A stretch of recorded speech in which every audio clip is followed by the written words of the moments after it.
Hey, my name is Neil. I live in Mumbai, which means I'm surrounded with lots of people all the time. Yet, I have a very small circle of friends. Not ideal in this big city, but but I have always been a person who avoids going out with the crowd, talking about people. Yeah, I live alone. I was raised in the orphanage. I somehow landed up getting a job and living a decent life. One day, me and my friend who lives in the same neighborhood decided to chill with some beers as it was Saturday. So we decided to meet up at his house on Saturday evening. So after I finished my job on Saturday evening, I reached at his house and I was disappointed to know that he was not home. When I called him, he said, "I'll be back in home sometime. The key's under the mat, so wait for me inside till I get back." I took the key and unlocked the door, went inside and started to look around. And let me tell you about this friend of mine. He is a very kind guy. He works in the hospital, so he keeps himself always busy. His name is Varun. So me and Varun met each other a few months ago and we have become best friends.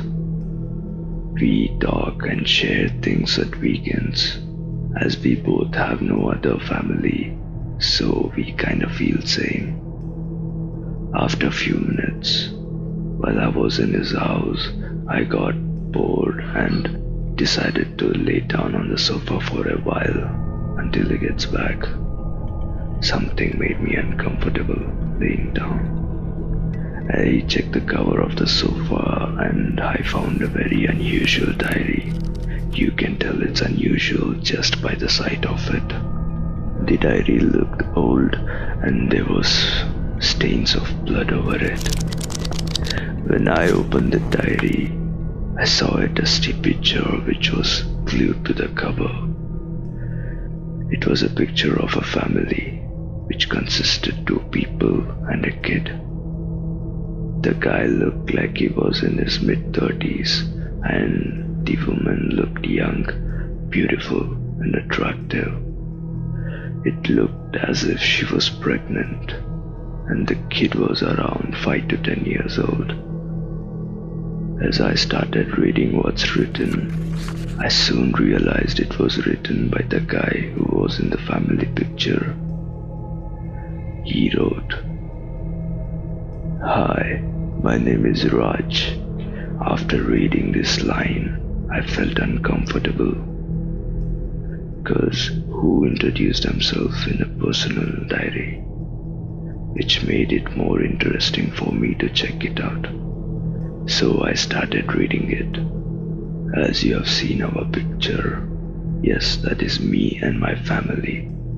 I know that they are beautiful. I love them and they are my whole world.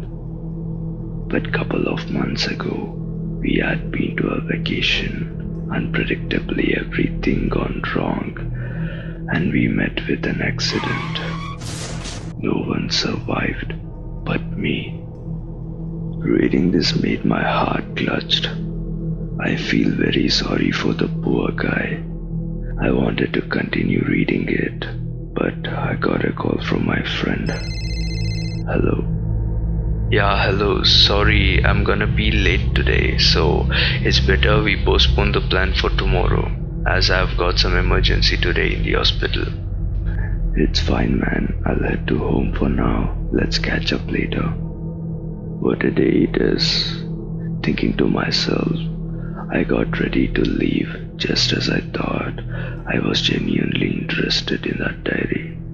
So I decided to ask my friend if he lets me to take the diary to my home.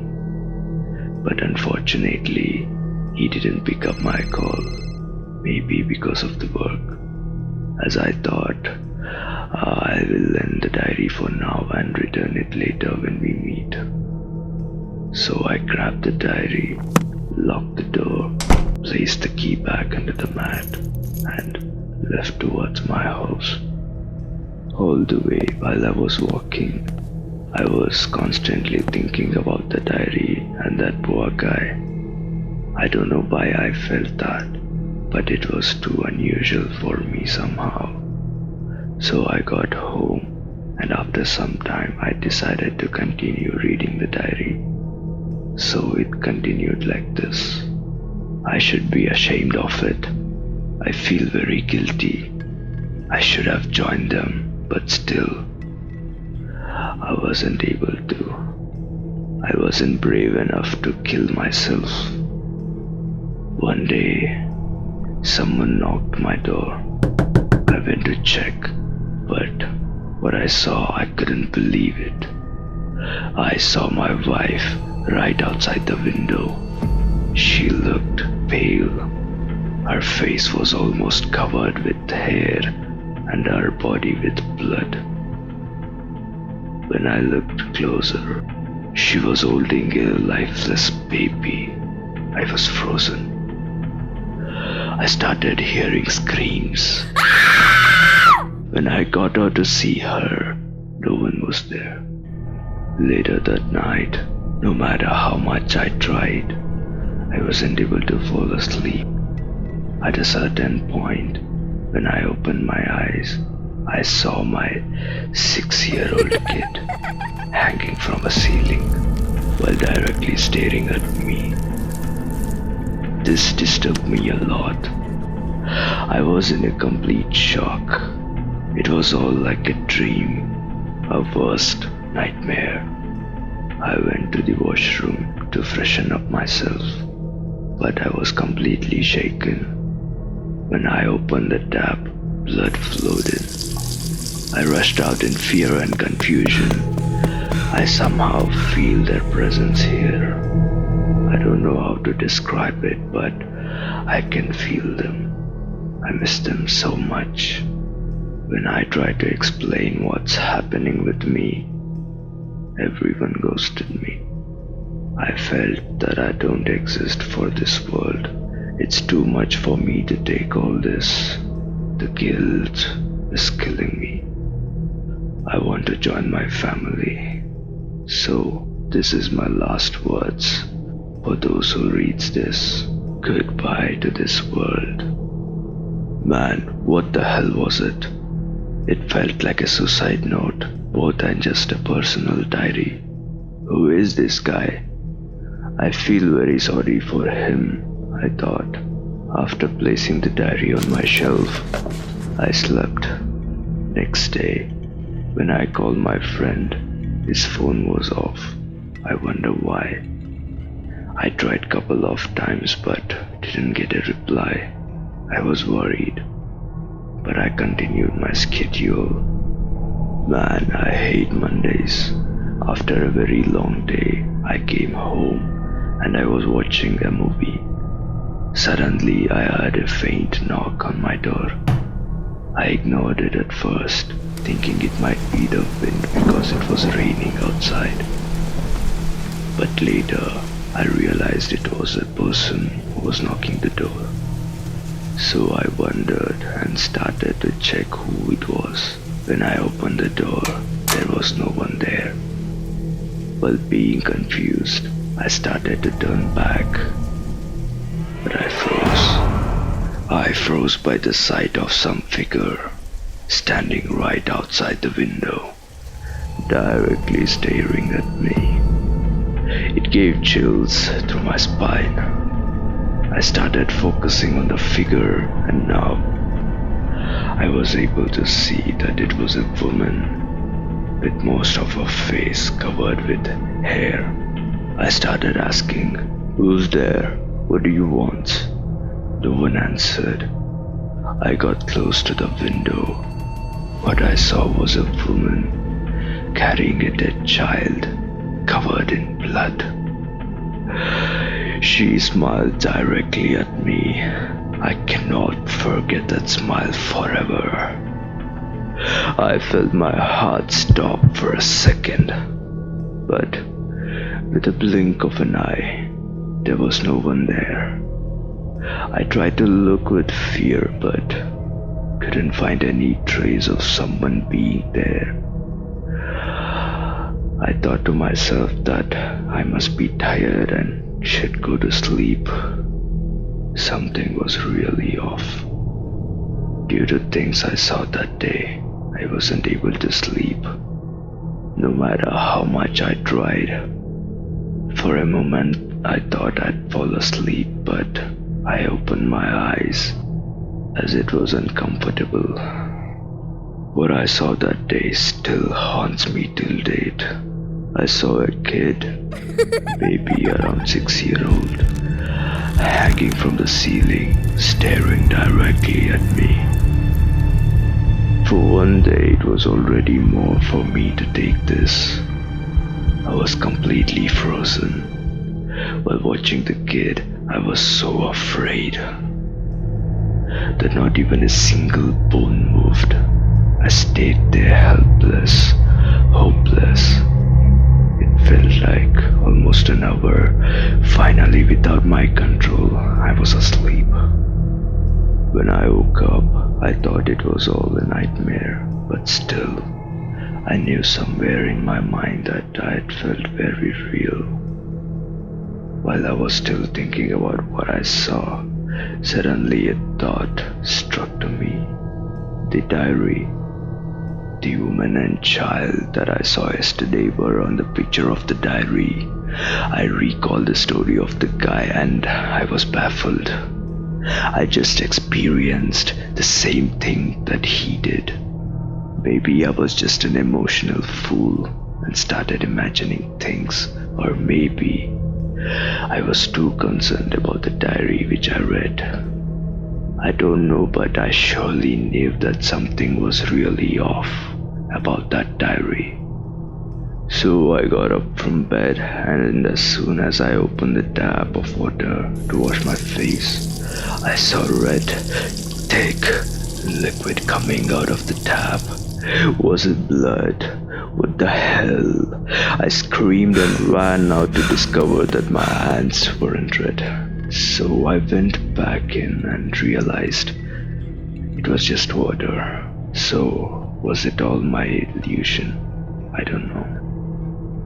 I said to myself, it's enough. I have to do something about that goddamn diary. I went in to find that the diary was missing. I can remember exactly where I placed it, but it's not there. I'm sure of it. No one's home except me. So it cannot be taken by someone else unless the diary is stolen. But who can break in the house only for this creepy diary? As I was completely lost in my thoughts, the phone rang. Hello Varun, where are you, man? Hello Neil, sorry man, I was busy for so long. It's a very long story, you know. We will speak about it later. By the way, how you doing, bro? Not cool, man. By the way, I wanted to ask you about the diary which I found in your home. The one which was under the sofa cover. What are you talking about, bro? There was no diary that I know of in my home. I explained him everything that was going on. I was waiting for a reply in which I expected help. But he laughed. He laughed at me. He said that there was no diary that he knows. Maybe you're making up things, man. I know it's happening. I'll try to find the diary. Good luck, man. See ya. After this, I started to question myself. Is there a diary? Or am I imagining everything that is happening? You wouldn't believe it. That was his final words. I got to know that Varun passed away. Only few minutes after he spoke to me. They say he jumped from the roof. How bizarre.